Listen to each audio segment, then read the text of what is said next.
So can you just share a little bit about what it is, what you guys do? Yeah, Just want to hear it absolutely. before we get into your testimony. So, without sharing too much about my testimony, as I kind of grew up, I really just threw myself into dance.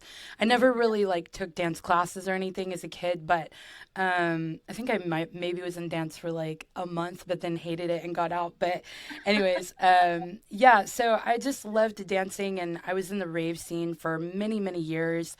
And after I got saved, that's when I prayed to God. I just remember literally walking outside one day and looking up at the stars and just saying, Lord, I was 29 years old at that time.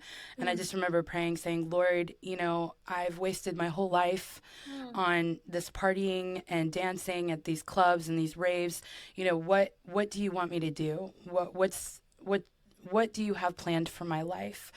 And that's whenever the Lord really started saying, go to Bible college. Go to Bible college. And I'm like, okay, is there anything else that you have? Like, besides that, like, I'll do anything except that, So, anyways, I toiled back and forth with the Lord about it. And of course, I went and graduated in 2017. And then upon graduation, that's when the Lord was really started speaking to me about starting a nonprofit organization.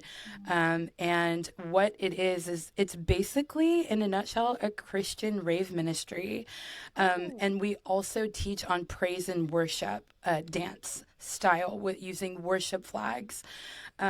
And so if you don't know what a worship flag is, it roots from the Bible in Exodus chapter 17, where it talks about Abraham. uh, Here we are. He's exhausted. He's worn out, and God sends Aaron and Hur to lift up mm-hmm. his arms.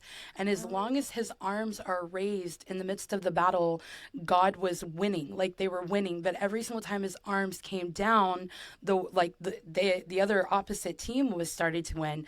So Yeah. that's whenever the Bible talks about the very first time where it says Jehovah Nisi, the Lord is my banner.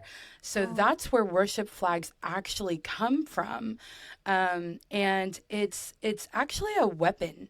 It's woo. a weapon because, whenever you're in the midst of spiritual warfare, you can bust out your worship flags and just praise Jesus, because it's like nails down a chalkboard to the enemy whenever we Ah, worship, right?